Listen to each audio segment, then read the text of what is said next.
Okay, we're ready to get started. I call this meeting of the Red Oak Independent School District to order at 7 p.m.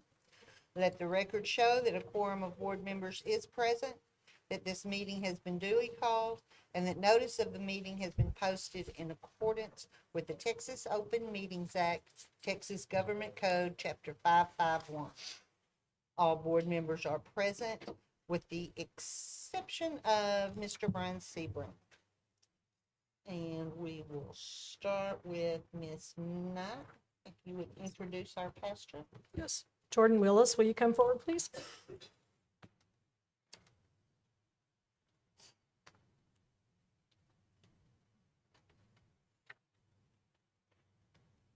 Jordan Willis has been serving in ministry for 13 years. He's currently the pulpit minister for Ovilla Church of Christ in Ovilla, Texas. He's married to his wife, Becky, and they have 2 children, my favorite, Bree and Micah. Jordan loves racquetball, but doesn't get to play it enough. He believes the greatest gift we can give someone is the freedom to disagree. It's all yours, Mr. Willis. Thank you for your invitation here today. Let's pray. Our most gracious and heavenly Father, we come before you at this time with humble hearts, thanking you for all of the wonderful blessings that you have bestowed upon us. You have blessed us with so many things, both spiritual and physical. And Lord, we know true authority comes from you. We have you to thank for the wonderful freedoms that we enjoy. We ask that you help us to use your guidance and your wisdom and help us to be people who seek your will every day of our lives. We ask that in your wisdom, help us to work together as we continue to strive to put families at the forefront of our work, that our children continue to have a safe space to learn, and that our teachers and staff are given the environment to thrive. Help us to stay humble. We ask that you be with our leaders. Help them to seek to maintain an education structure that continues to glorify you. May everything we do bring glory to your name and not glory to our own. All of these things we pray in your Son's precious name. Amen. Amen. Thank you. Thank you. Mr. Lutrick, if you would go down and introduce our pledge leader.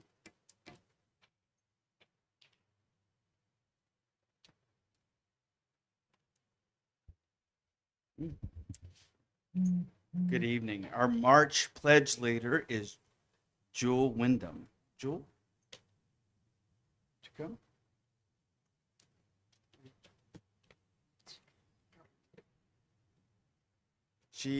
She's 11 years old. Her parents are Clint and Adrian Wyndham.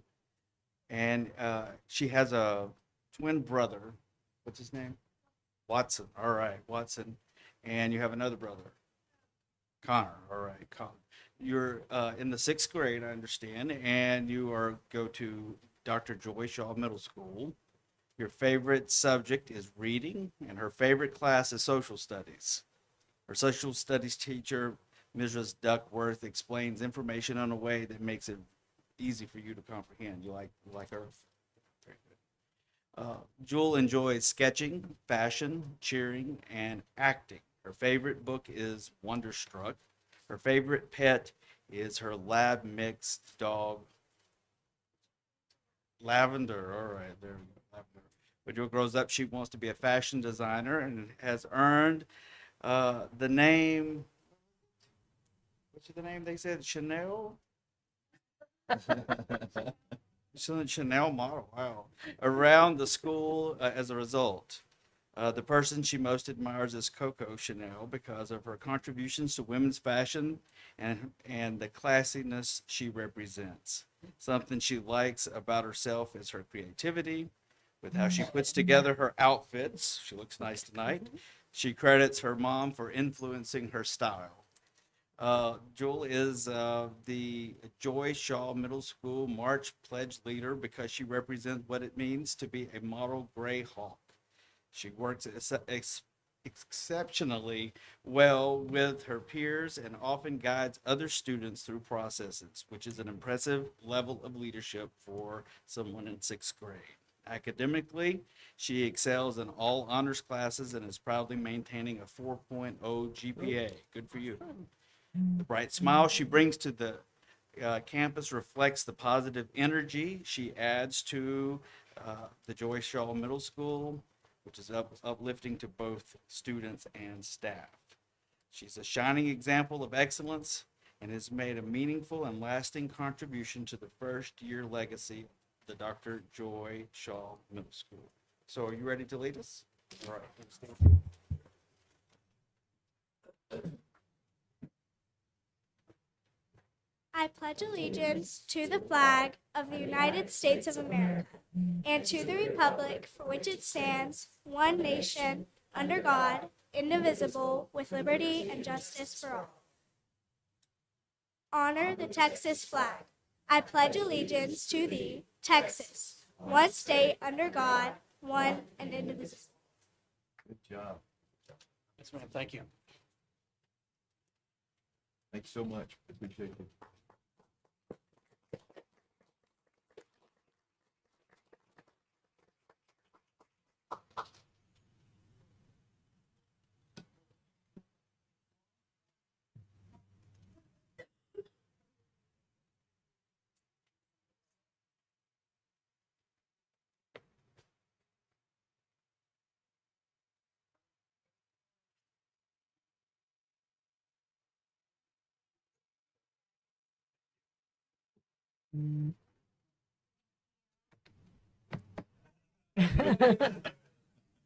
Thank you. Okay, next we will move into our recognitions portion. Before we get started with that, as you can see, we are crowded. If you would please wait until the recognitions are finished before you try to leave, because if half of the audience is getting up and wiggling around, the next parents can't hear their children's name be called. So if everybody will just keep their seat until the recognitions are finished, then I'll take a little break and let everybody go. So first, we have our Spanish Spelling Bee winners, and we have Magda Davis, the Assistant Director of State and Federal Programs.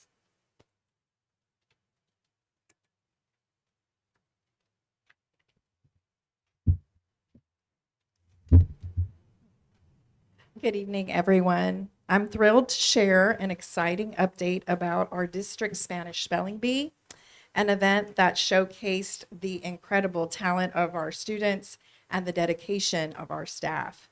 Tonight, we're celebrating both our champions and our runners-up. Our annual spelling bee brought together our dual language students from 3rd through 5th grade, dual language, to complete oral Spanish spelling. Students had to spell increasingly difficult words from everyday to complex terms with accents. Yeah, you can say woo with that because I have problems with that too. Demonstrating not just memorization, but genuine language mastery. This event reflects our district's commitment to multilingual education and giving students opportunities to shine in their first language. It was inspiring to watch these young students, these young scholars, support one another while challenging themselves to the highest level. None of this would have been possible without our tireless work of our bilingual interventionists and our bilingual coach. If Ms. Villanueva and Ms. Hernandez can join me here to be recognized, please come up. Ms. Rodriguez couldn't be here tonight. These ladies, they coordinated the entire event and helped support our students at the district and regional B. These educators didn't just do their jobs. They went above and beyond because they believe in our students and in the power of language learning. So I am proud to announce our district champions. When I call your name, please come up for your certificate. In the 3rd place, in 3rd grade, first place was Adelaida Coutinho. If you're here, can you come up? And she is from Wooden Elementary.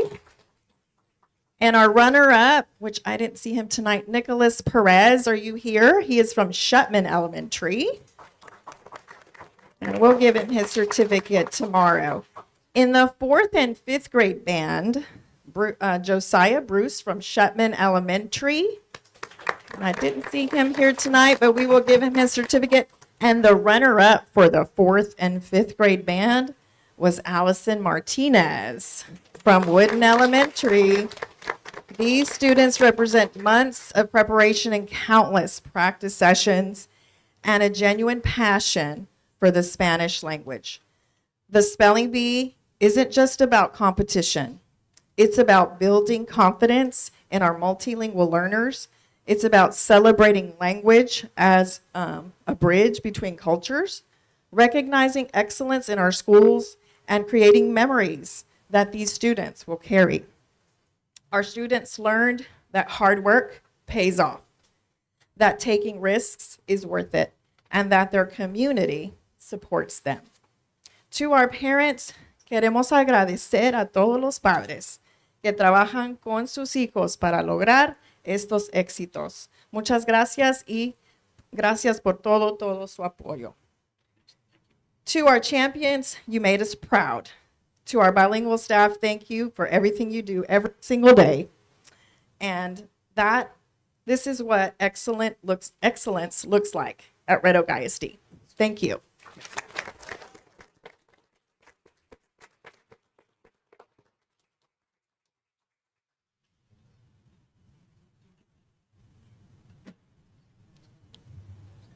Parents, you can come up closer to take pictures too after.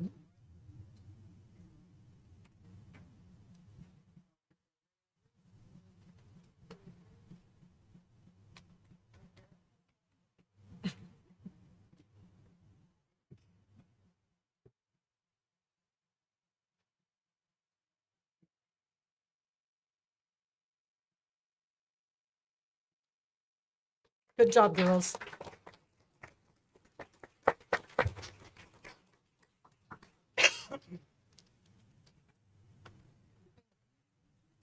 Mr. Kelly, if you'll go down to help with the top hawks, and Miss Sanford's going to introduce them. Yes. For the 25-26 school year, Red Oak ISD continues a celebration of students and staff with the Top Hawks and Hawk Staff Spotlight programs, sponsored by area businesses and organizations. Each grading period, campuses will select the top Hawks, one boy and one girl, from their entire school based on the 4 talons of the Hawk. Each elementary school winner will receive a $25 gift card, and each middle school and high school winner will receive a $50 gift card from our sponsor. Our sponsor for this grading period is Baylor Scott and White, and we're joined tonight by Will Turner. Is Mr. Shields here as well? No? Okay. We're joined here tonight by Will Turner to present the certificates and gift cards. We appreciate them so much. And I'm going to begin calling your names, and students, if you will stay up here until we finish all elementary. So just stay up here for a picture at the end, and parents, we will invite you down, give you plenty of time to get a picture as well. From Eastridge Elementary, we have 4th grader Eli Humber. Come on down if you are here. Eastridge Elementary, 1st grader Jimana Lopez.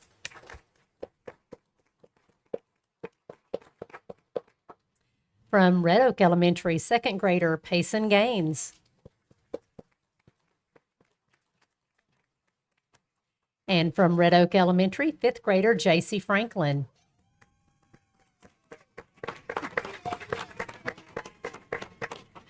From Shields Elementary, 5th grader Jordan Cup.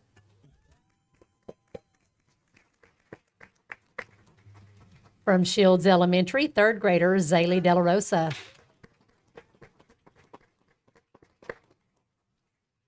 From Shepman Elementary, 4th grader Zariah Bass.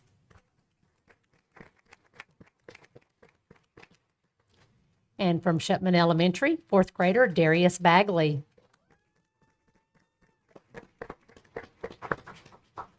From Wooden Elementary, kindergartner Lunabelle Torres.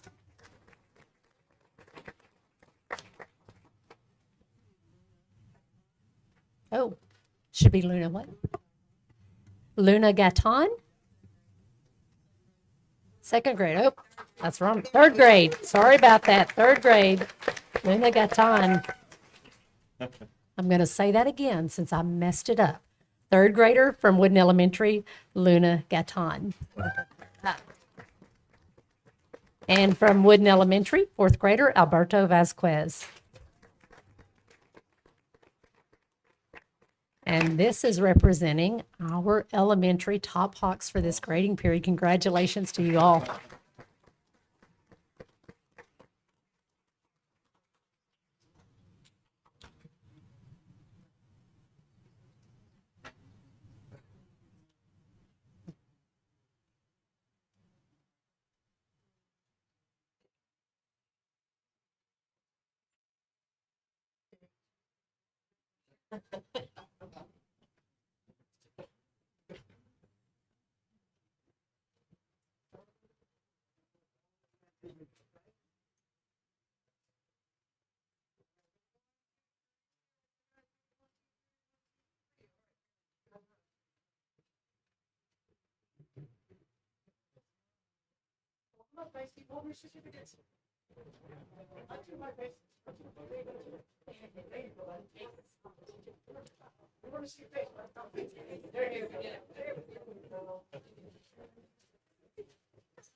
Y'all have plenty of time.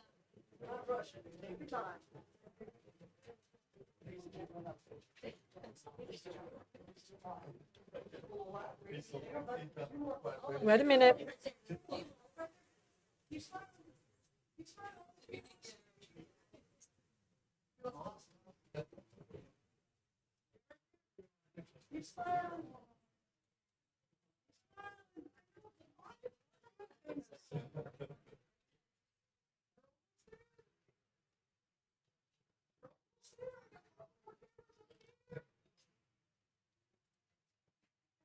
Don't we have great students?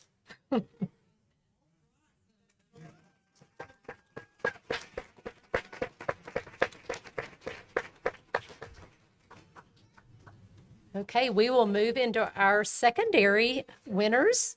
So at this time, we're going to announce our Red Oak Middle School. We have eighth grader Tyson Hermosillo.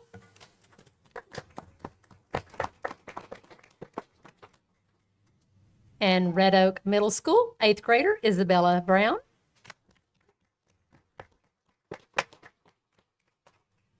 Dr. Joy Shaw Middle School, seventh grader Layla Johnson.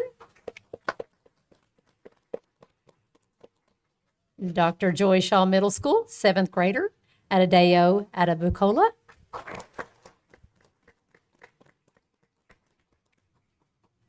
Red Oak High School, junior Trinity Anderson. And Red Oak High School, senior Marcelo Irizarry.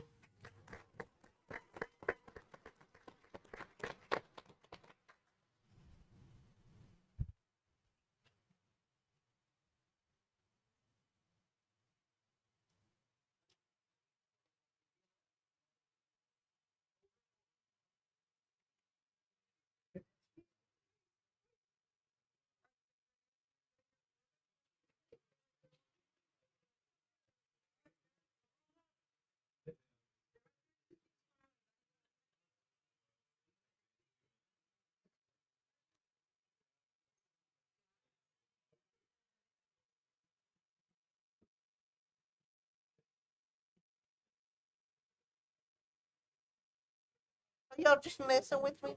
Because you know it's breaking my back. Just keep there. Okay. I'm fine.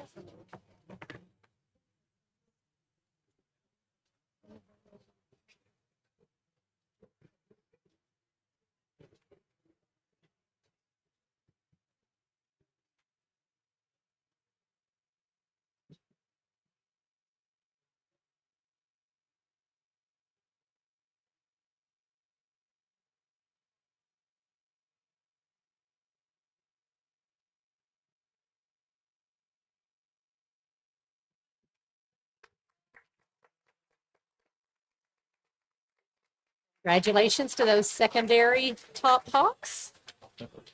We're going to move into our Hawk staff spotlight at this time. From our bus drivers and office staff to principals, custodians, teachers, and more, our Hawk Nation consists of the best every day. Hawks go above and beyond in a variety of ways. Again, we're going to be presenting from Baylor Scott and White, Will Turner. We appreciate that sponsorship. Tonight's winner will receive a certificate and a $100 gift card from our sponsor. Congratulations to our Hawk staff spotlight for the 4th grading period.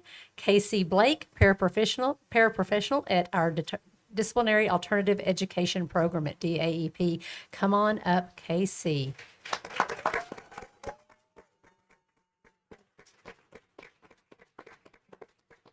Mr. Anderson will be presenting the certificate, and we have Mr. Turner presenting the gift card. On the nomination that's shared, it says Mr. Blake has gone above and beyond for our students and staff. He is working in DAEP while working on finishing his degree and helping drive our sports teams all over Texas. He has a lot of things going on, so congratulations, Mr. Blake.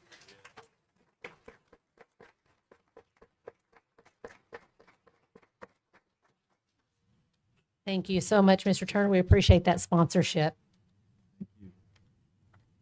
Okay, next we will have Karen Anderson, Executive Director of the Red Oak ISD Education Foundation.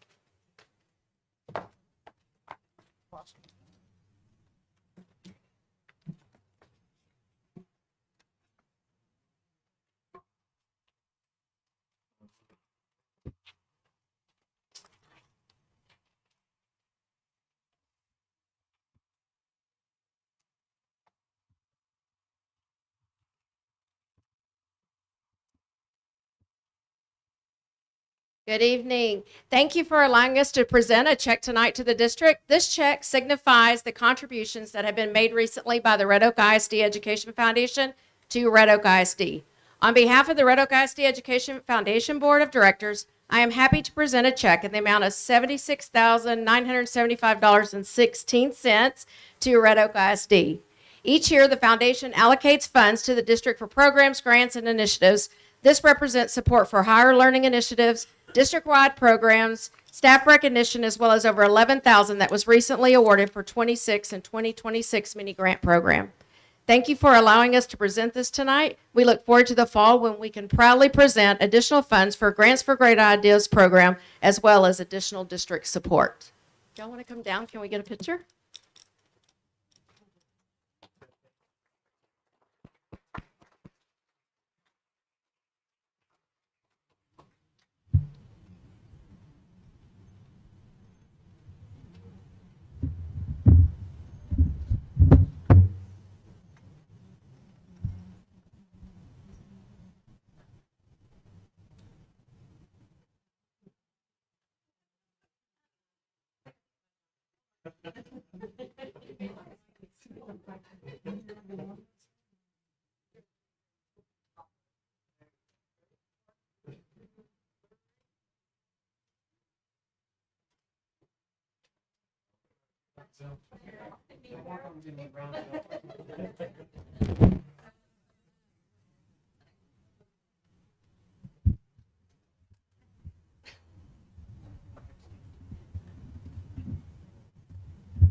That's not much here.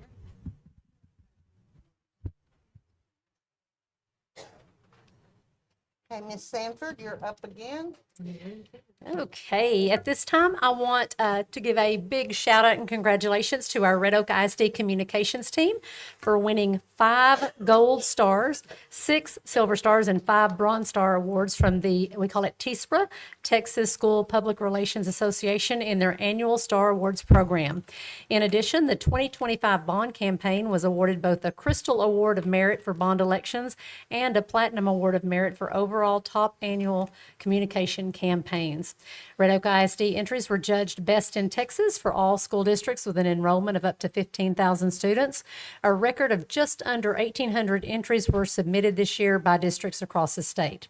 The Gold Star Awards were We Believe, the 2024-25 annual theme for marketing campaign, 2024 Hawk Headliner Digital Media, 2024 Hawks versus Cedar Hill Football Recap as a general video, Happy Holidays from Red Oak ISD, the holiday greeting card, Hawk Student Media Intern logo, which is the logo trademark symbol, and the Silver Star Awards were 2 sports photos, Shaw Beam signing artwork, Hawk Family Focus video, 2025 graduation video, and Convocation We Believe video. The Bronze Star Awards were 3 sports photos, We Believe poster series, and Now magazine ad. So at this time, Ms. Trimble, if you would go ahead and come up with your team member that you have here today. Congratulations to the communication team led by Ms. Beth Trimble, including former employees James Murphy, Danielle Pedigo, and Kim San Juan for their contributions, and current team member Alicia Tartan. Who's taking your picture? We got a picture taker right there.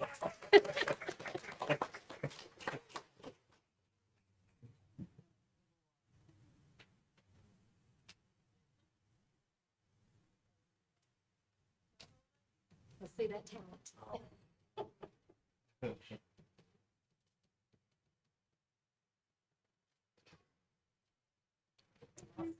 Congratulations.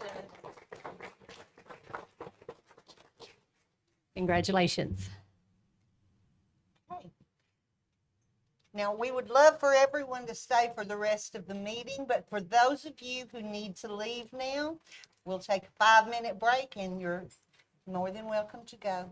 And thank you for staying till the end of the presentation. Thank you. Or you can stay in here the rest of the week. Or you can stay in.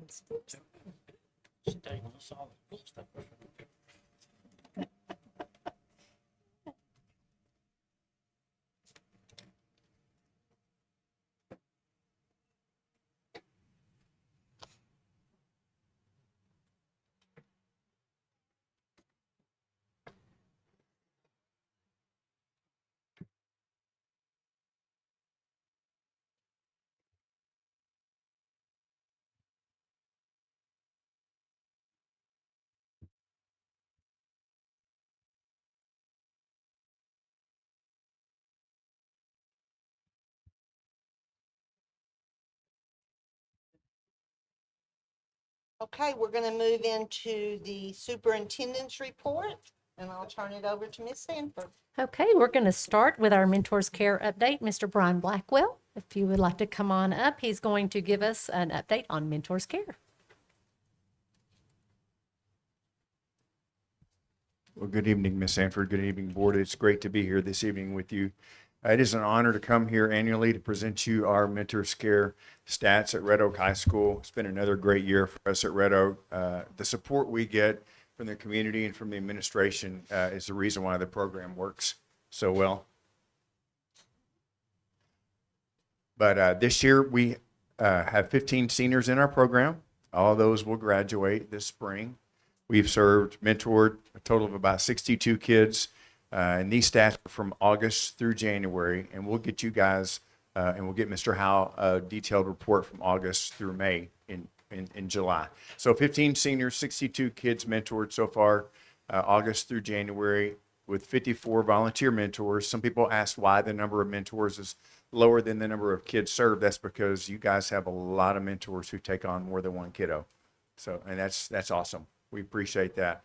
Those mentors from August through January spent a total of 636 hours mentoring kids at Red Oak High School.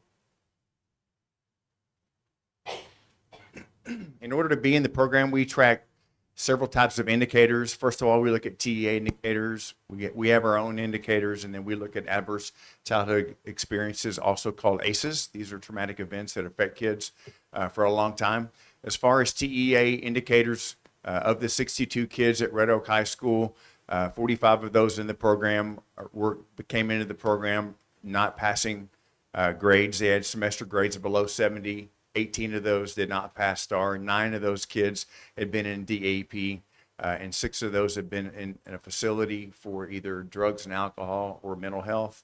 And then 4 of those kids had been expelled. When you have a student that you expel and they go to JJAAP, they automatically get a mentor. Even if they didn't have one before they went to JJAAP. And then once they leave JJ to come back, that mentor follows them back. So we picked up numerous kids that way as well. We also know that there's more than the state at-risk indicators that affects kids. There's more than that last list I showed you. There are a whole bunch of things that affect kids today. Of the kids in mentors care, 40 of those were not involved in extracurricular activity. 35 had poor self-esteem. 35 had behavioral issues, and 26 reported a lack of family support. 2 of those had been on probation, and then 5 of those had a high mobility rate. One of the things that our coordinator, Crystal Dosher, and she's here, she's going to come up shortly. One of the things she deals with is kids coming to her office because they're having what we call an outcry. They have an urgent need, and they need her assistance. And so she dealt with, from August through January, she helped 66 kids with their outcries. And she also provided support to kids who aren't even in the program 20 times. Most of those outcries are for emotional needs, kids just having a really, really rough time with school or something going on at home. And also, Ms. Dosher was able to refer kids to outside supports like food, clothing, counseling, medical care 75 times. And you can see those on the right side. She referred 12 kids to counseling or therapy. She helped 15 kids get clothing who needed clothing. She was able to help 16 kids with basic needs. That could be everything from school supplies. It could be help with a utility bill that the family needed help with. We were also able to help either 8 individuals or 8 students who went homeless. I'm going to go back to 24-25 now to show you how the kids at Red Oak High School improved on some of their issues that they were dealing with.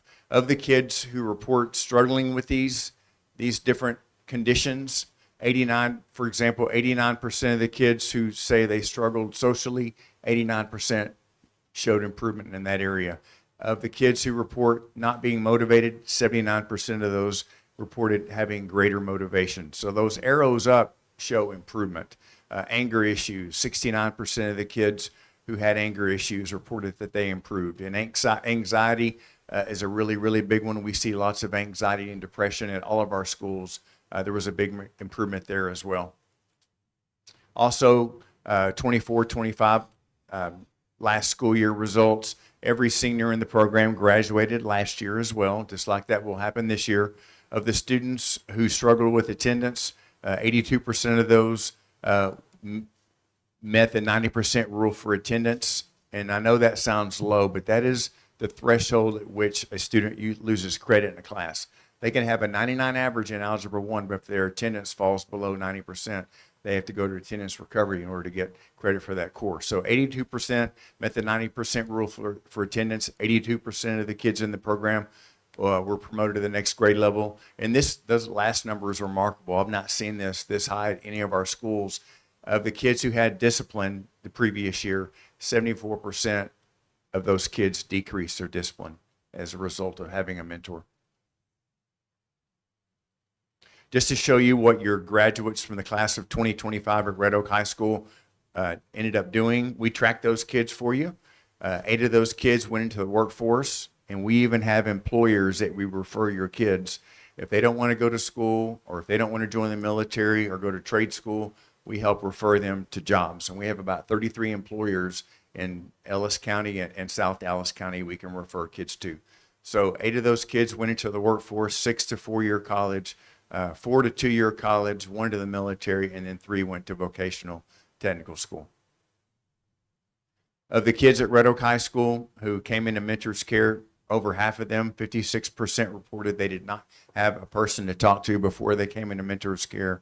And then every student we polled at Red Oak said that mentors care created a safe space for them. So I also want to point out and recognize Heather Galbraith. She is nominated for our Carl Smith Mentor of the Year Award, and she is a mentor at Red Oak High School. So we appreciate her very, very much. I'm going to ask Ms. Dosher to come up at this time. She has a student who's going to talk to you briefly about the impact that Mentors Care has had on her.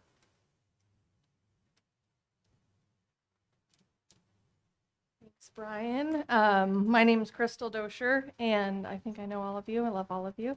I'm very thankful to be a part of Mentors Cares, especially with Red Oak High School. The kids mean a lot to me, and thanks, Mr. Howe, for always being so supportive of our program and all of the students. So I just want to say thank you so much. Without further ado, I'm going to introduce Mackenzie Malone, and she has been in Mentors Care for 3 years. She is just a shining light in the program, and I love having her, and she's going to share a little bit of her story with you.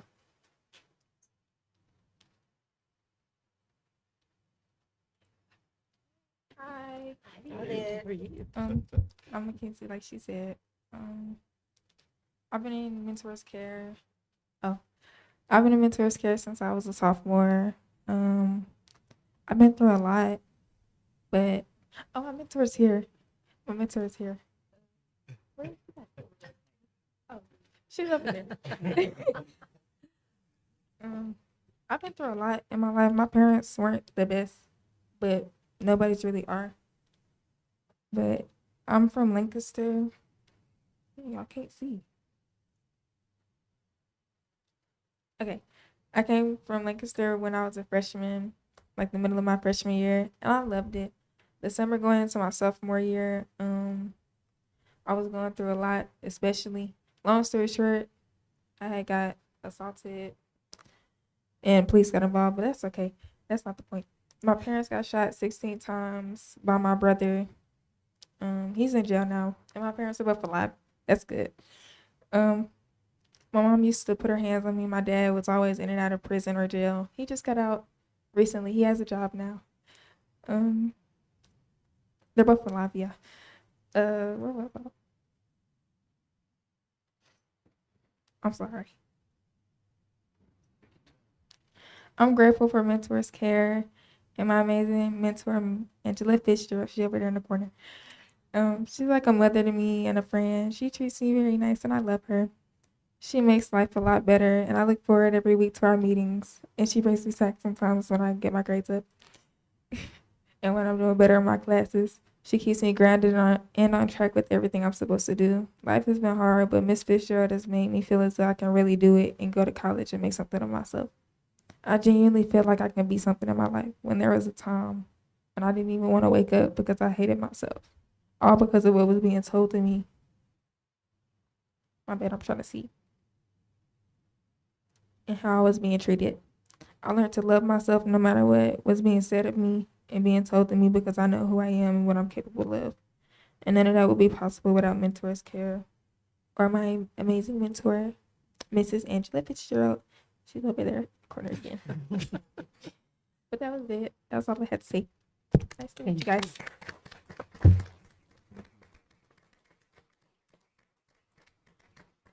Any questions for me? Just want to thank you guys for your support. It's truly an honor to serve your kids. You guys have awesome kids, so thank you. Thank you.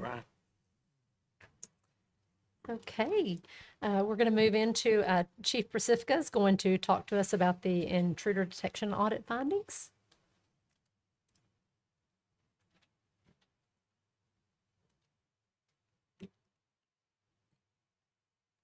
That's hard to follow, Chief. That's the first thing I was going to say. I'm not sure how to follow that. Congratulations. Good evening, board. It's a pleasure to be here today to address you. Usually when you see on the agenda, let me see, discussion of district-wide intruder detection audit report findings, I'm coming to you to talk about something negative that has occurred. This time I'm coming to celebrate. So since the October unfortunate findings that we had that we've talked about at a prior board meeting, since that date in November 6th, Eastridge had an audit. December 11th, Red Oak Elementary had an audit. January 9th, Shupman had an audit. And March 4th, Red Oak Middle School all had audits with no findings. So I wanted to come forward to let you know there's great stuff going on. And you know, we had the negative finding early, but that still wasn't mean great stuff wasn't going on at that school as well. It's just things happen. We continue to do the weekly door audits that are required by the state, but also check multiple times. And I know that as Board Member Knight knows recently, you can check a door within 10 to 15 minutes, something can occur. So it definitely takes a village and a team to make sure that all those doors are checked, all those doors are in a locked position, there's not some mechanical issue. So I want to thank all those campuses that have been audited to date for their hard work. Thank all the teams that are involved in that. And again, it takes everyone in the district. Everyone in the district is part of the safety team.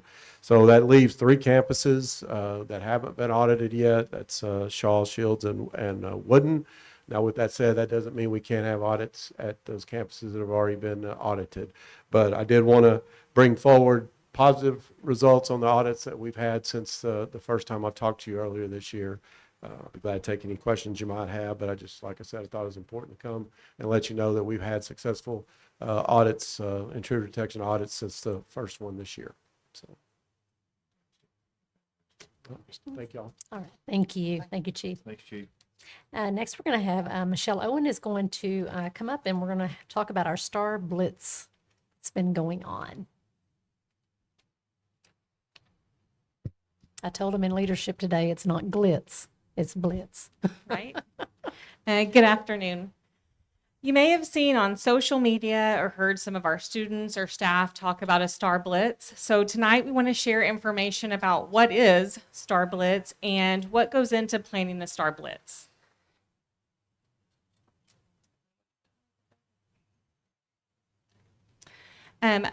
Star Blitz is how we review for our STAR and end of course exams.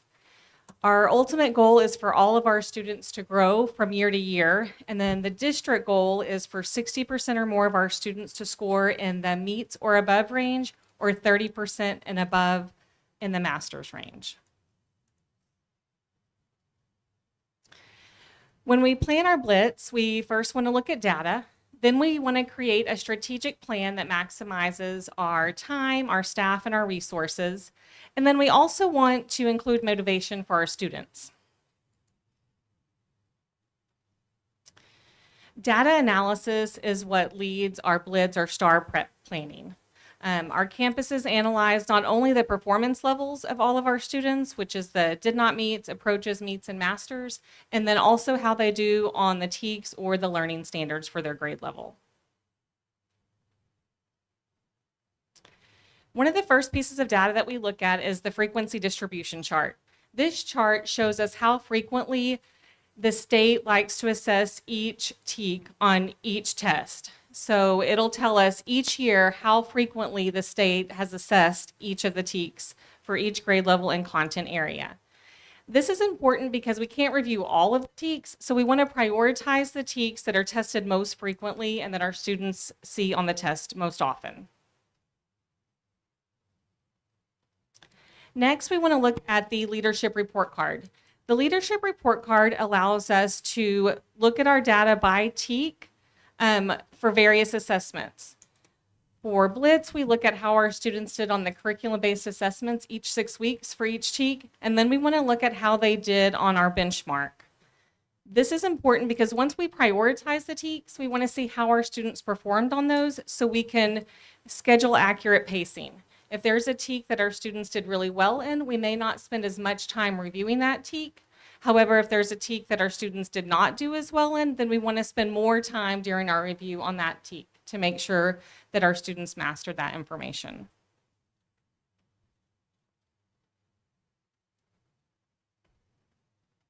Next, we want to look at student data.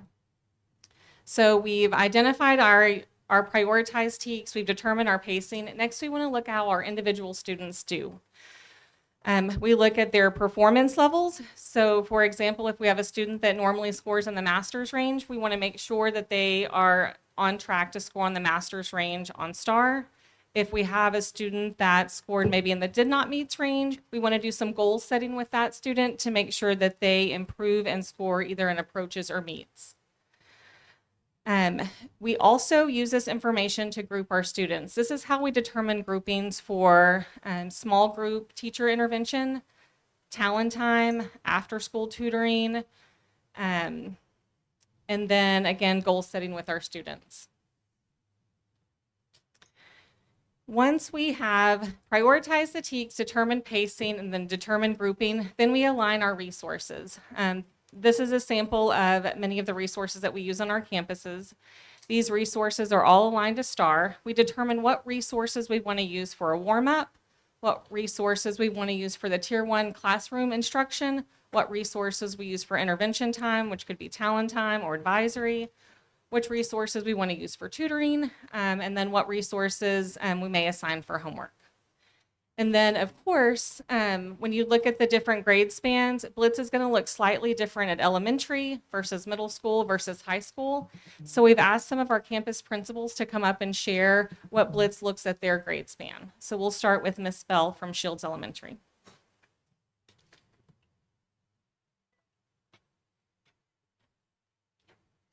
Good evening. Thank y'all for giving us this opportunity to share some of the things that our teachers and staff are doing to prepare our students for STAR test. So like Miss Owens mentioned, our STAR Blitz is a very focused and intentional time. And I'm honored to represent our elementary campuses with some of the things that we are doing to motivate our students. Ooh. Wrong way. So one thing, especially in elementary, we have a unique situation because we're not only challenging our students academically, but we're also their first introduction into standardized testing. So we work really hard to find student-friendly themes to help motivate the students, get them engaged, get them on board. And also it motivates our teachers. I know that myself personally, I'm having a great time walking around pretending to be Agent Shadow with our spy review. So we get into character, we use decorations, we do all kinds of things to motivate our students. And there are some of the elementary themes that we're doing. And some of the components to Blitz on the elementary campus for the motivation. We incorporate the themes. We have decorations, earned activities, earned incentives, level up bulletin boards, STAR shirts, goal tracking, behavior motivation, and class participation. And then we also, not only is it all fun and games, we also have that very focused database intervention. So like she mentioned earlier, we group our students based on their performance levels historically through their testing and also the specific learning objectives that they need the most support in. We have retired teachers, campus staff, we have ESC staff all coming to make sure that all of our students are receiving small group instruction. So for these 4 weeks and oftentimes more, every student is receiving small group intervention based on their needs. We also have tutoring opportunities in multiple formats, after school tutoring, before school tutoring, and even Saturday schools. And then another big part of our Blitz review is we're really working to engage our parents and family. It's very crucial that during Blitz time, not only are they working at school, but also with their families at home. Our thought is if they can take something home and get 1% better working with their parents on something their teachers might not have seen, that's a win. And I have some samples if y'all like to see them. One of our teachers came up with a data folder. So they mark their different accomplishments each week on their assessments and working towards their goals. And it's so adorable. They have parent data. So each week they come home and they show their parents how they did. And the parents have signed contracts for how they're going to motivate them at school. So they were things like they get to choose dinner and go out to eat with their family if they meet their goal, or go get their nails done or shopping with mom. So it's a really fun way of tying in that parent support with what we're doing at school. And then through that Blitz time, it's definitely overwhelming for the staff in our campuses because it is a lot of intense planning. It's intense teaching. We are engaged from bell to bell and then even afterwards. So we provide our teachers with a lot of professional development. We sent several teachers, I believe each campus sent 6 people to the Lead Forward Rocking Review, which helped teachers pace and align their review instruction. We have our weekly PLC meetings that focus on Blitz, and they analyze the data that we're collecting each week. We have planning time that we've given our teachers. So February 27th, each grade level, 3rd through 5th, got a half-day planning. And then also campuses also added additional planning time for their staff. And then the curriculum department came and has helped with every campus review data and create those blitz plans. On campus, we have instructional coaches pulling intervention groups, also co-teaching with our teachers. We have blitz planning sessions and resource creation, campus-wide tutoring, most leadership teams are also doing it. I've broadened my horizons. I'm tutoring fourth grade math, which is new to me. So we're having a great time working with these kiddos. And then finally, our district support. We continued with data reviews, blitz planning. We have all coordinators that are assigned to targeted teaching positions. The district has reached out and purchased all kinds of additional curriculum resources for us to use during this time. And we've also done some out-of-the-box thinking for reassignments during Blitz. For example, we have a DAEP teacher helping at ROMS. We have a librarian at ROE helping teach grade levels ELAR. So we're kind of mixing up the staff's different strengths and talents to help support our students in areas of need. I think next is the middle school.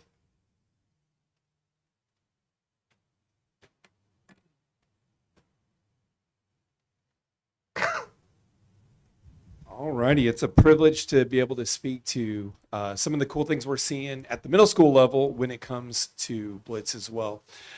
Obviously, with middle school, the things that motivate the students at the elementary level don't always translate exactly to the middle school level. So we've got to find more creative ways to meet the needs of our kids and to really hit the areas that they care about and the things that they're interested in.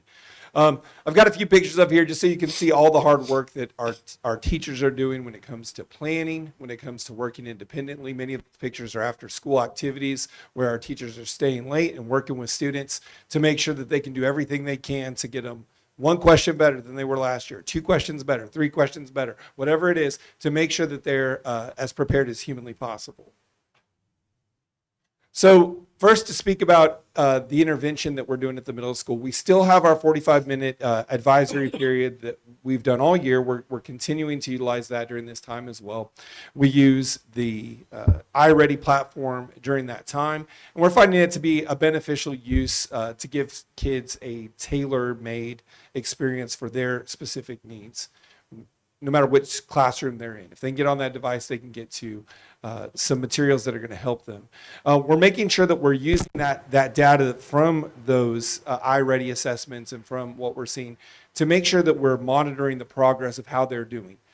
We're coming up with consistent progress monitoring mini assessments throughout the Blitz that will be done at both Joy Shaw Middle School as well as Red Oak Middle School, so we can see in real time are the things we're doing working in the areas that we hope that they're working on before it's too late. Because, if we wait till the end, it's too late. We have after school tutorials in both math and reading. One thing that I've been really pleased to experience here is that Red Oak has really rallied around any of our needs. When I reached out to transportation and said, hey, I need a bus to be able to pick up students after school for tutorials if they stay late, they said, give me the specifics, we're happy to help you.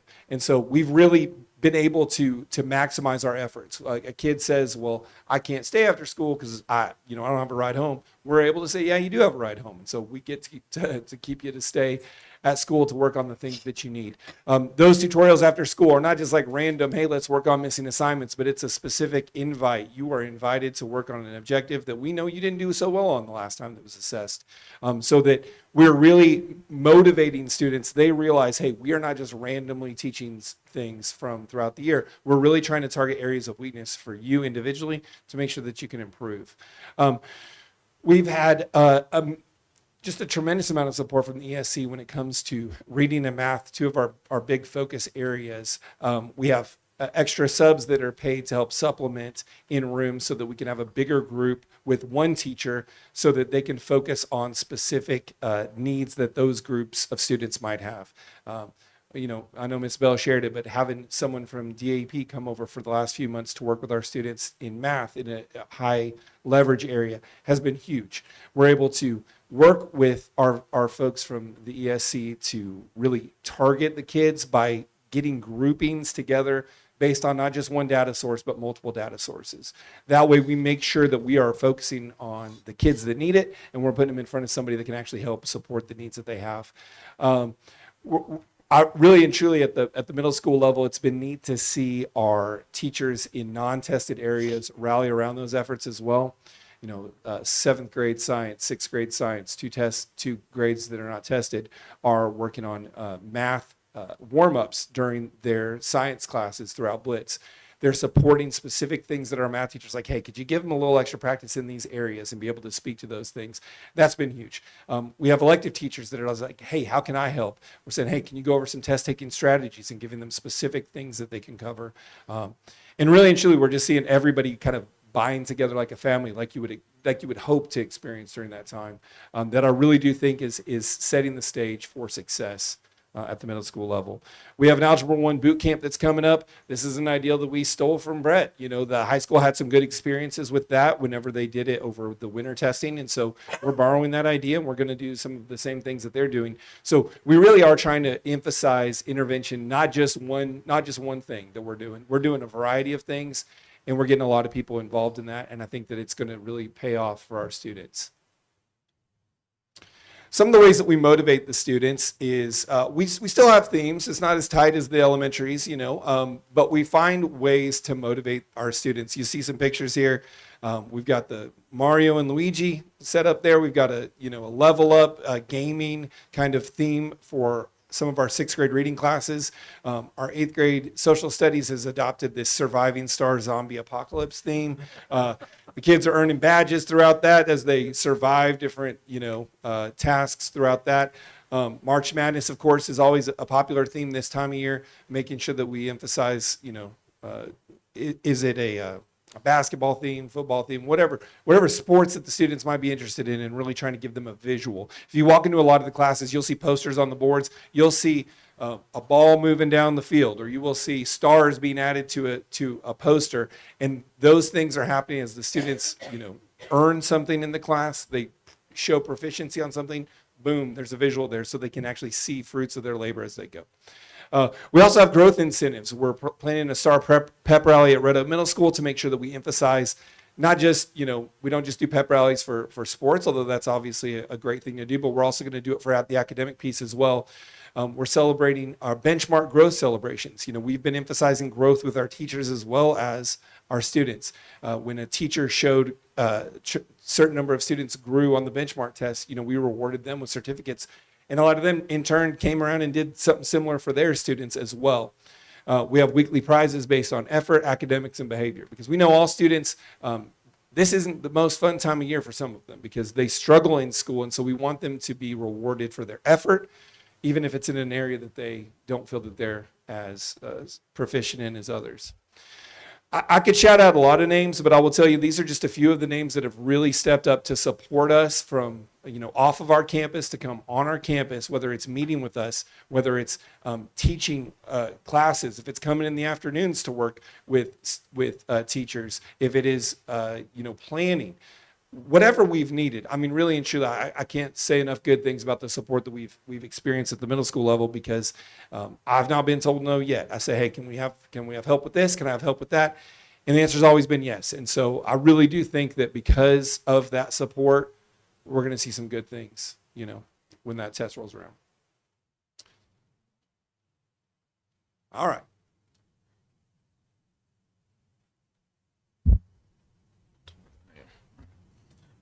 Thank you again for allowing us the opportunity to share the hard work that our staff is doing to ensure student success. January, I got to talk to you a little bit about our success in December and our retest, and we're hoping to continue those things. Some of the pictures you see here are some of our pull-out sessions that we had in the fall for our retest. We start pull-out boot camps Thursday of this week and have those going on every week until we get to testing mode, which actually starts next week for us. So some of our focused interventions at the high school. So boot camps has been a big thing for us, pullouts. One thing the high school used to do were a lot of super Saturdays, but they weren't heavily attended. So last year I was like, hey, they're at school during the day. Let's pull them out when they can't leave. And so that's what we started doing, is doing those pullout sessions with them. And so there's a list of all of our boot camps that we have going on here in the next couple weeks. Tutoring, we have before and after school tutoring. So daily focus for instruction. Every person that's doing a tutoring session knows what they're doing, and they have leveled lessons. So our tutoring is open. We do invite kids. We've had teachers send home and make phone calls. But if a student wants to come in for extra help, we're not going to tell them no. So we have leveled lessons because we target several different levels of kids. We have our kids that were maybe did not meets and needs to get to approaches. We have our approaches that need to get to meets. Then we have our meets that need to get masters. And so our teachers are really trying to level the lessons so that if they have 15 different kids in the tutoring session and 5 need this, they have an activity for them. 5 maybe are meets to masters kids that we're working on, so they have a different level lesson with a little different rigor to help elevate those students. And then we have our talent time, and so mastery prep study plans. Mastery prep comes with EOC study lessons. The students do a diagnostic, and then it gives them an individual plan for what they're to work on during our talent time.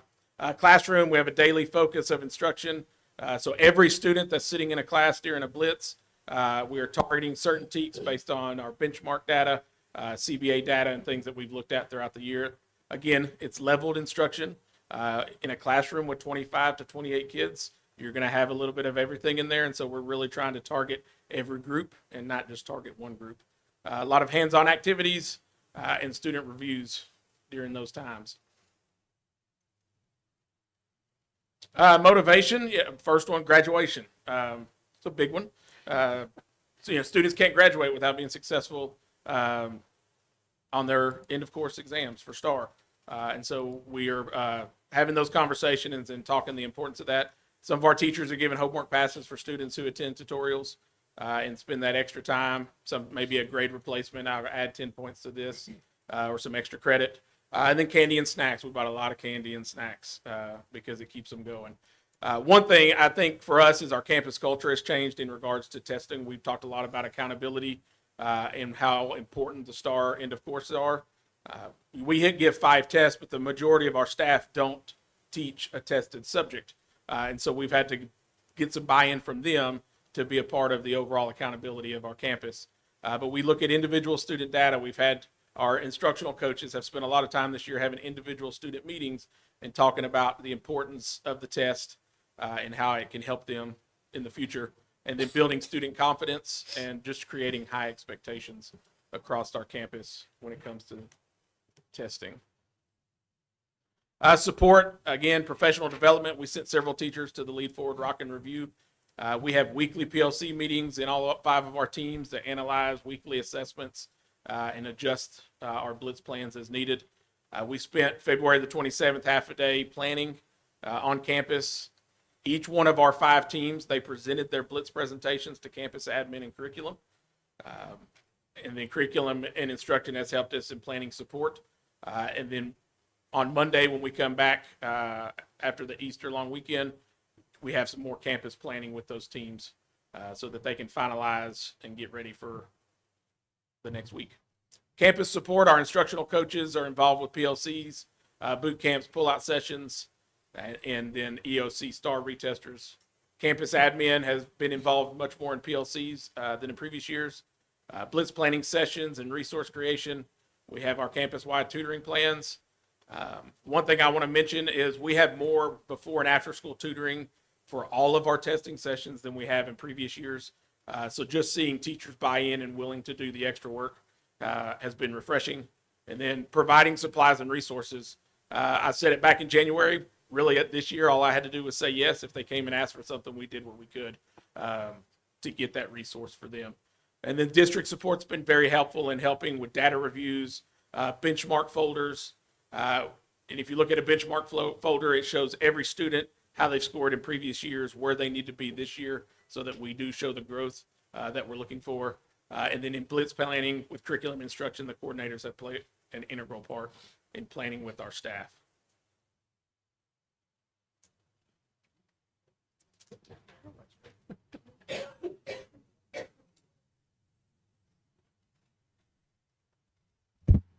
Thank you for letting us present. Are there any questions for either myself or any of our campus administrators? Can you just tell us what lead forward rocking review? I mean, what is that? What transpires? What is it all about?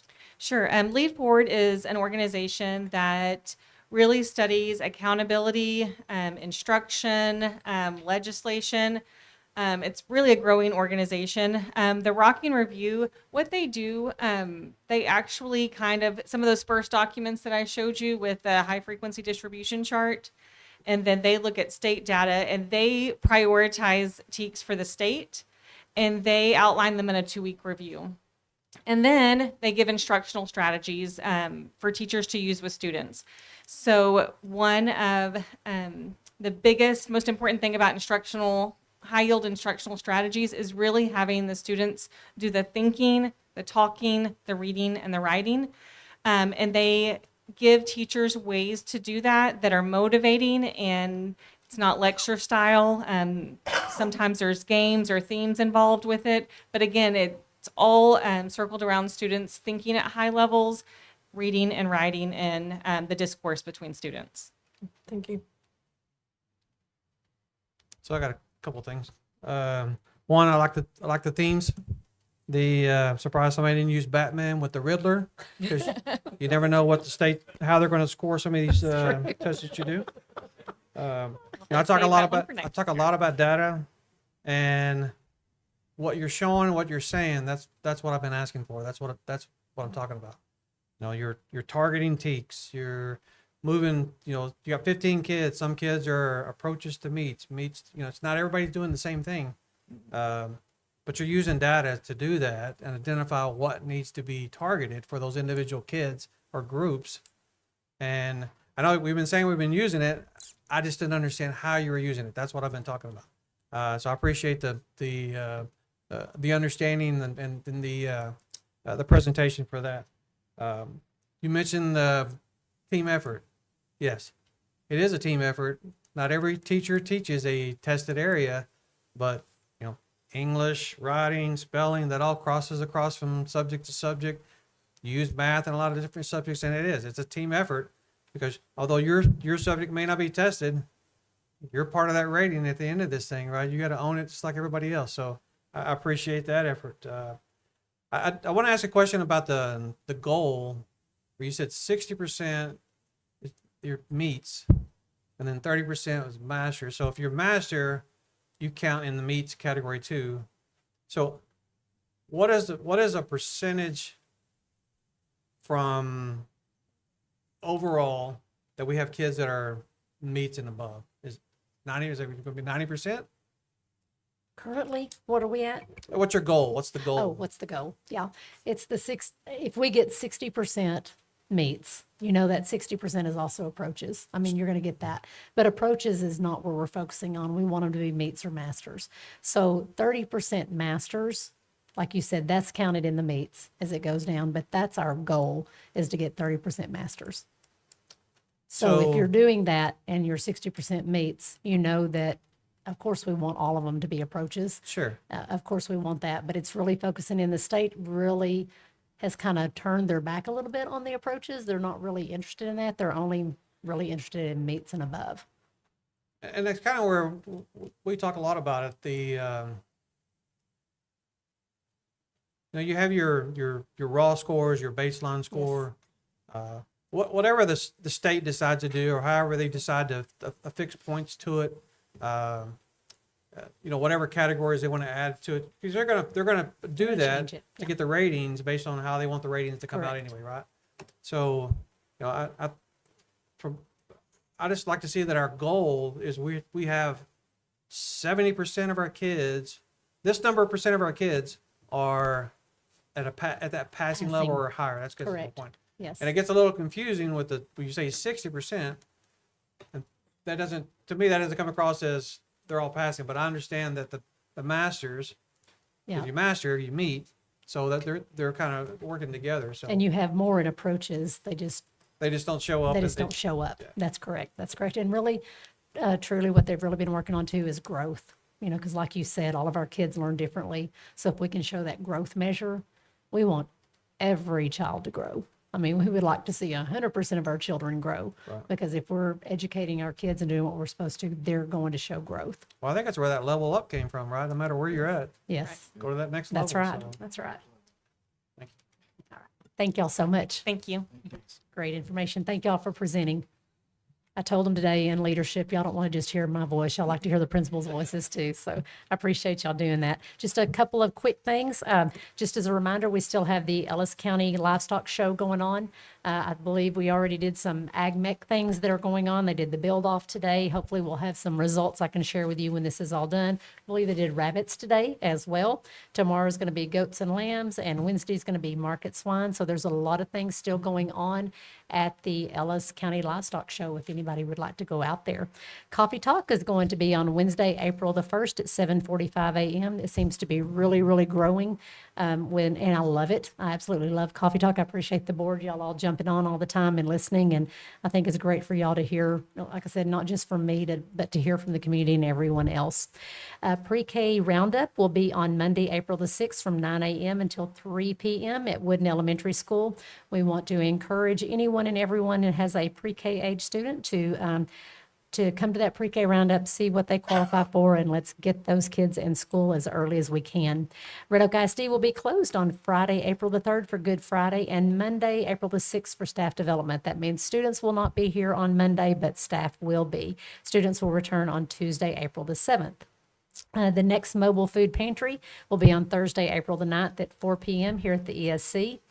And we'll probably have some of our own models in the room tonight. Red Oak ISD Education Foundation is going to do handbags for Hawks on Saturday, April the 11th at 7 p.m. at Midlothian Conference Center. And Ms. Anderson said today that's a sold-out event, correct? So very excited about that. Red Oak ISD Senior Citizens Luncheon will be held on Wednesday, April the 15th at 10:30 a.m. at the Red Oak Municipal Center. And the next regular board meeting is scheduled for Monday, April the 20th at 7 p.m. And that's all I have. Next, we have open forum, and we had one person. So before we start that, I have to read the legal stuff.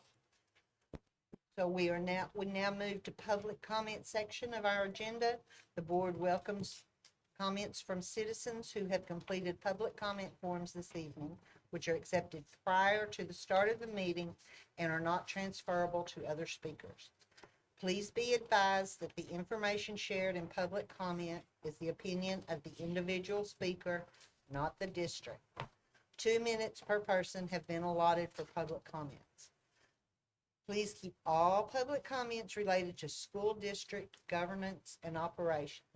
If you have a specific concern related to an employee of the district or a specific student issue, you're encouraged to utilize the district's grievance procedures provided in board policies on the district website. Kindly remember that the board may not discuss or act upon any issues that are not properly posted on the agenda. So when I call your name, please step up to the podium and restate your name, and the clock will start after you say your name. So we have Mr. Michael Myers.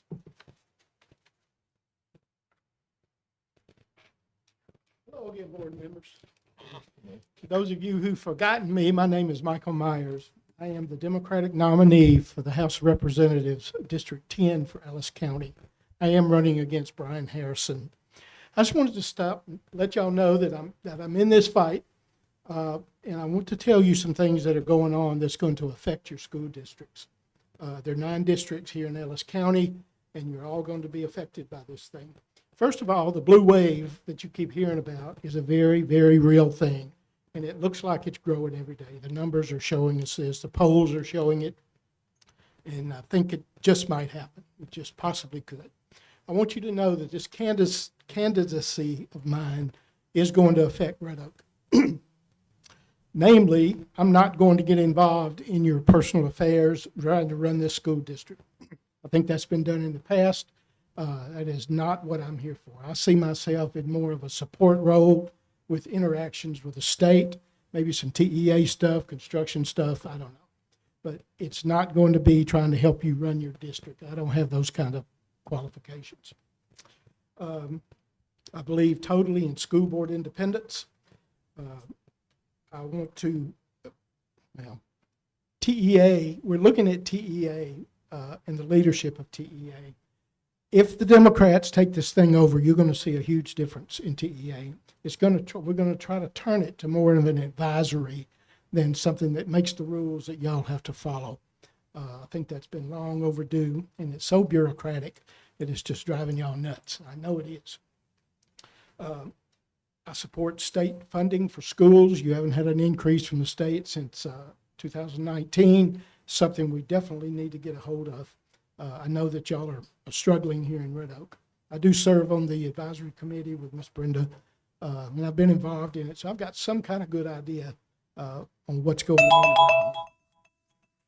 Let me just say vouchers are out, and I'll shut up. Thank you. Thank you.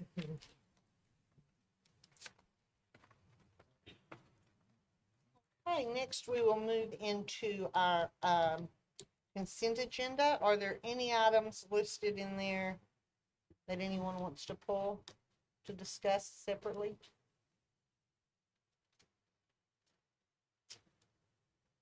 Okay, if not, do I hear a motion? Make a motion that we approve the consent agenda as presented. A second. Okay, that was a motion by Mr. Knight and a second by Mr. Kelly. All those in favor say aye and raise your hand. Aye. Aye. Opposed, same sign. Motion passes 6-0. Okay, next we will hear from Miss Sanford again. Okay. Red Oak ISD Board Policy CW Local outlines the guidelines for naming school buildings or portions of buildings in the process for accepting nominations. For the 6th elementary school, soon to be under construction, the district opened the name nomination process to the community February 25th through the 6th. We have Miss Allison Bell and Miss Ashley Jackson that are going to be coming up to present information to you about the survey results and nominations. Thank y'all. All right. Good evening, and thank you again for the opportunity to share. I'm Allison Bell, principal at Shields Elementary. I'm Ashley Jackson, principal of Shutman Elementary. We were honored to have the opportunity, along with administrators Michelle Owen, Michelle Alera, and Beth Trimble, to review the 147 community nominations for naming the 6th Red Oak ISD Elementary School. We appreciate the board allowing the community the opportunity to give their input, and further appreciate the board for considering the top 2 nominations we are bringing forward from those 147 nominations. It's a great thing when you have so many nominations from a community. It speaks volumes about the passion and dedication of many individuals who have touched the lives of so many students and the community.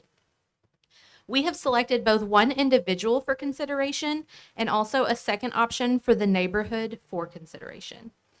I know you have information highlighting the information given in these nominations. The review team read each of the nominations, and we are bringing forward 2 school names for your consideration: Shirley Jones Elementary and Harmony Elementary.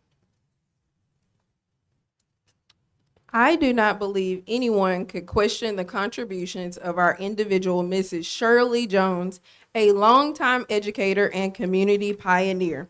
Her family was one of the first African American families in the community, and she returned as one of the first African American teachers. Following her Red Oak High School graduation, she attended Cedar Valley College and then earned her degree from the University of Texas at Arlington. She returned to Red Oak ISD to teach for the next 42 years, mostly at Wooden Elementary School, before retiring last year. From her nominations, she demonstrated all of the characteristics of the Hawk, showing grit, expressing her continual appreciation for others, and has absolutely left a legacy of service. This honor would recognize not only her remarkable longevity, but also the countless young lives she shaped at their very first step in education. Her influence extends far beyond the classroom, shaping the culture and spirit of Red Oak ISD in a meaningful and enduring way. Her legacy is woven into the fabric of the community. As one of the first Black students in Red Oak, and later a respected educator, she became a living symbol of progress and resilience. Shirley Jones gave, and gave all of the love and light in her to everyone she interacted with. She understood her purpose and she lived it out. Mrs. Jones has shaped generations of learners, not only teaching academic, but instilling confidence, character, and a love for learning that will ripple through this community for years to come. Her legacy is not measured simply in years, but in lives changed, colleagues mentored, and traditions built.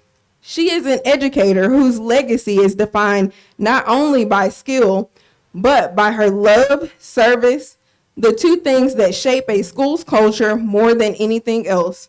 Her life tells students, families, and staff this is who we aspire to be.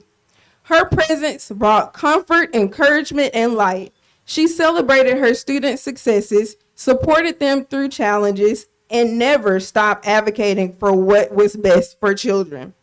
Naming the school for her would serve as an inspiration to current and future students, reminding them that dedication, courage, and service can create lasting change. All right.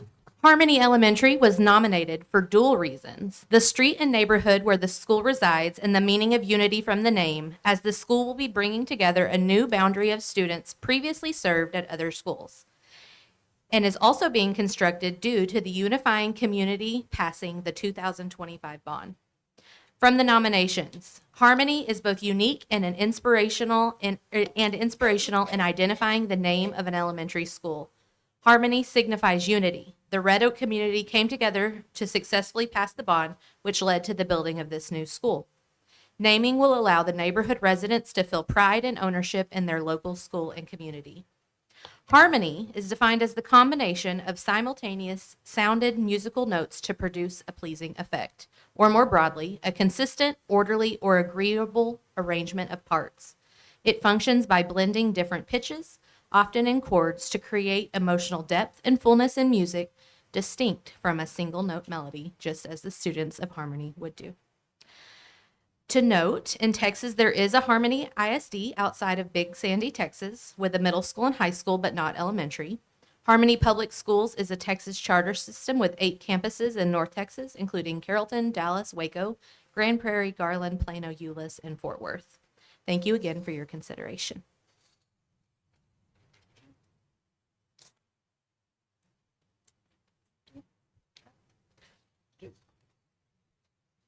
So out of that, all but the 147, is that how many you got turned in? Were these the top 2 from those? The top 2 names?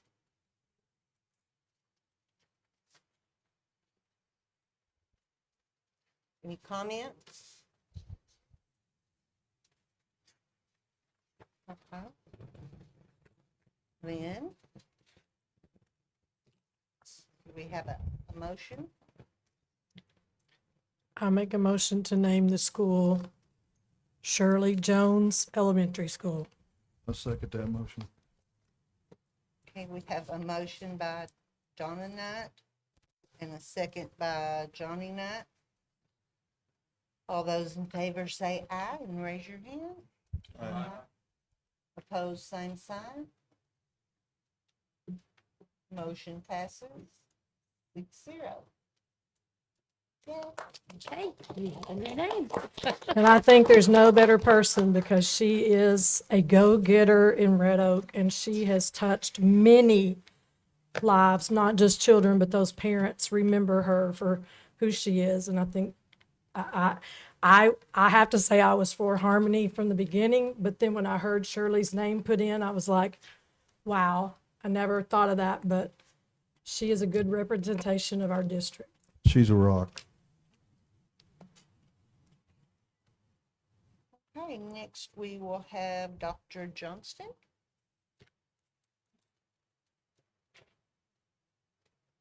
Hello again. In August 2025, the school board approved using the construction manager at risk methodology for the construction of the five of the major projects that were in the 2025 bond election. And Joris was awarded those projects, all 5 of them. And this is the same methodology we use for the Shaw Middle School. Using the CMAR as a construction manager involved in the entire process And they also come up with a guaranteed maximum price, what they say is the price the construction is going to be. Sometimes, but certainly for new school buildings, the several bid packages may be issued by the CMAR for things like earthwork, structural design, and then the actual construction. Another reason for the multiple bid packages might be to secure the price for specific components of the project, such as steel, because prices may go up over time. The three GMPs we are bringing forward tonight were presented by Joris to the district on March 27th and are within the overall budget for all of the bond projects. The first one, administration would like the board to approve the $48,837,698 for the complete Goodloe Stadium renovation project. It's just one bid package for that project.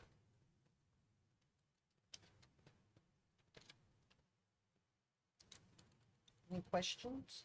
What was the total again? I'm sorry. What's the total? $48,837,698.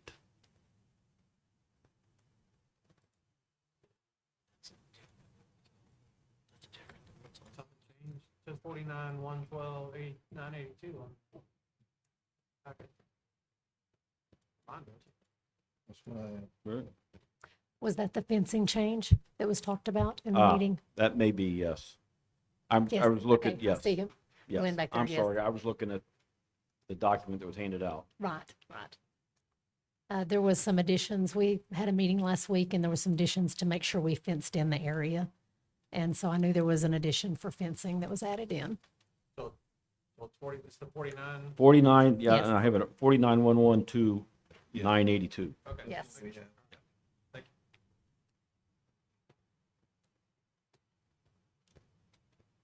Any other questions? Do I hear a motion?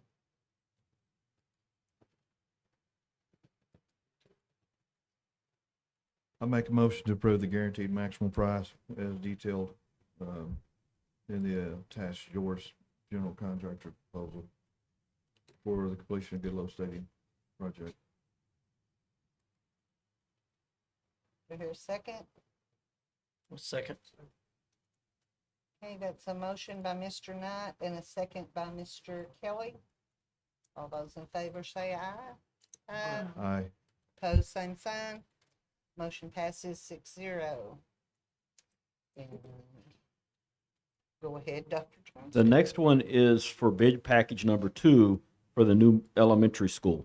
Back in February, we came forward with a bid package 01 for the earthwork and utilities, and the board approved that. And so this one is for $7,116,259 for bid package 2 for structural components such as the steel. And then there will be a final one come back at some future date for the actual construction.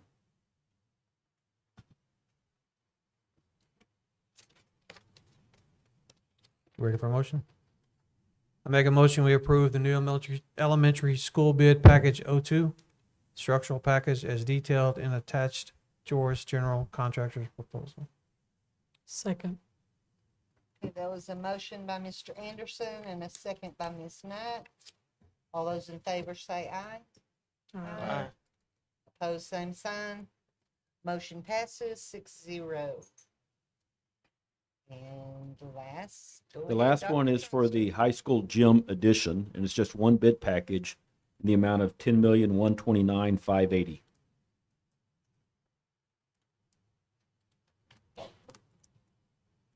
Questions? And do I have a motion? I move we approve the guaranteed maximum price as detailed in the attached Joris general contractor's proposal for completion of the high school gym addition project. Second motion. It's a motion by Mr. Anderson, a second by Mr. Knight. All those in favor say aye. Aye. Opposed, same sign. Motion passes 6-0. Thank you, Dr. Thank Gill. you. Thank you. Thank you. Hey, you all had information items in your packet. Are there any questions on those? Okay. If not, then the time is 8:29 and we will go into closed session. Thank y'all.